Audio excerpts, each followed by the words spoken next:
Lorsqu'on vient dans ce genre de conférence, c'est pour plusieurs objectifs.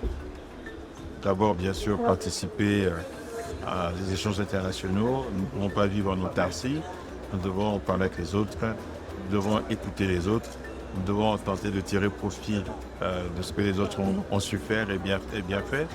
Mais évidemment, en même temps, c'est une opportunité pour parler de son pays. C'est une opportunité pour dire ce qui s'y fait et ce qui s'y fait de bien.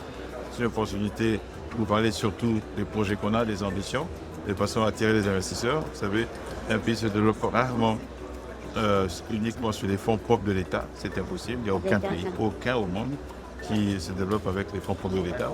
Et un pays se développe avec les fonds des autres, avec les finances des autres, à travers ce qu'on appelle notamment les IDE, c'est-à-dire les investissements directs étrangers.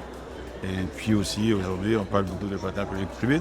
Donc, il faut convaincre les investisseurs de ne pas aller ailleurs, de venir sur le continent africain, au continent africain, de ne pas aller dans la cinquantaine d'autres pays, mais de venir chez vous. Donc, il faut être convaincant. Et c'est pour ça que nous avons les sessions réservées au pays. Nous participons à d'autres sessions où nous parlons du pays. Et nous sommes heureux que cette fois-ci, à part les ministres Elie Gosso et moi-même, il y a eu la présence du Premier ministre, parce que cela forcément rehausse l'implication gouvernementale. Cela montre que le pays est très engagé, déterminé à aller dans la bonne direction. Alors, concernant le pétrole et le gaz, nous avons donc l'ambition d'atteindre en 2030 500 000 barils de jour équivalent pétrole. C'est important d'ajouter ça, parce qu'il s'agit et du pétrole et du gaz. Pour ce qui concerne le pétrole, nous avons des projets qui nous permettent de nous rassurer sur notre capacité à atteindre l'objectif. Vous avez récemment suivi l'accord que nous avons signé en Chine avec la société chinoise Winghua, qui donc s'engage dans un nouveau projet, en plus de ce qu'il exécute aujourd'hui pour 4 milliards de dollars. Ils s'engagent dans un nouveau projet de 23 milliards de dollars. 23 milliards de dollars, c'est énorme. C'est peut-être le plus gros projet industriel que notre pays ait jamais connu. Il va donc être réalisé. Et grâce à ce projet, ils vont produire en 2030, d'après leurs prévisions que nous avons ensemble validées, 200 000 barils au jour, rien que la société Winghua. Et donc, aujourd'hui, produit 58 000 barils de jour, ce qui veut dire que les autres produisent 210 000 barils de jour à peu près, par rapport à ce qu'on produit aujourd'hui. Ça signifie que les 200 000 barils de jour vont s'ajouter aux 200 000 barils de jour d'aujourd'hui, si les autres continuent à produire au même niveau. Ce qu'ils se battent pour faire, et pas seulement rester au même niveau, mais à augmenter. Nous avons, à part Winghua, Total qui a fait des puits récemment sur Mourou, qui a augmenté la production.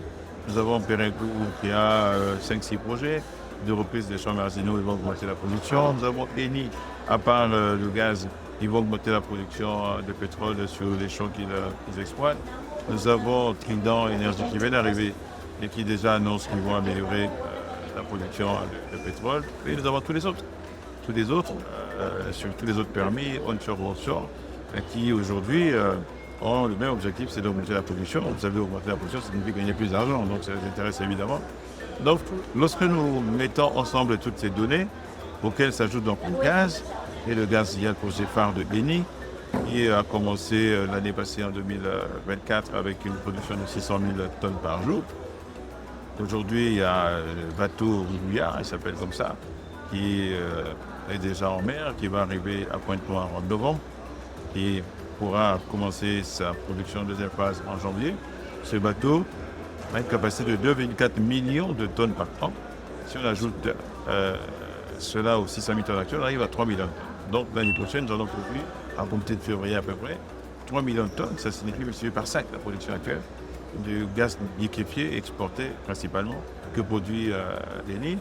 Il y a le projet Winghua de gaz, à part le pétrole, ils produisent du gaz, c'est du gaz associé, c'est celui qui vient avec le pétrole. Ils vont exploiter à terme 5 millions de mètres cubes par jour. Et ils devraient produire environ 2 millions de tonnes par an.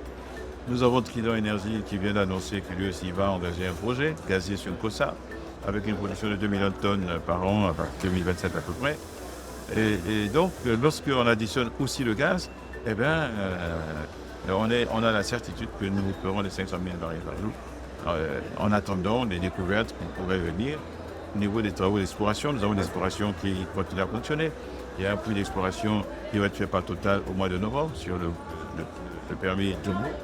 Il y a de l'exploration qui est faite par Berenco, ils ont demandé un permis. Il y a l'exploration qui est faite par Eni, ils ont des permis actuels, ils en ont encore demandé 2. Il y a l'exploration qui va être faite par des compagnies chinoises à terre. Il y en a sur un permis, ils ont déjà fait une découverte. Et on a MKB, on continue à pousser cet opérateur. On a Ngoki, on continue à pousser, ces deux sont les opérateurs congolais. Donc, on voit bien que en plus de 500 000 barils jour, il y a des perspectives éventuelles de découverte et qui devraient amener la production. Bon, pour l'instant, 500 000, c'est déjà pas mal comme objectif et c'est celui aujourd'hui avec une assurance que nous affichons.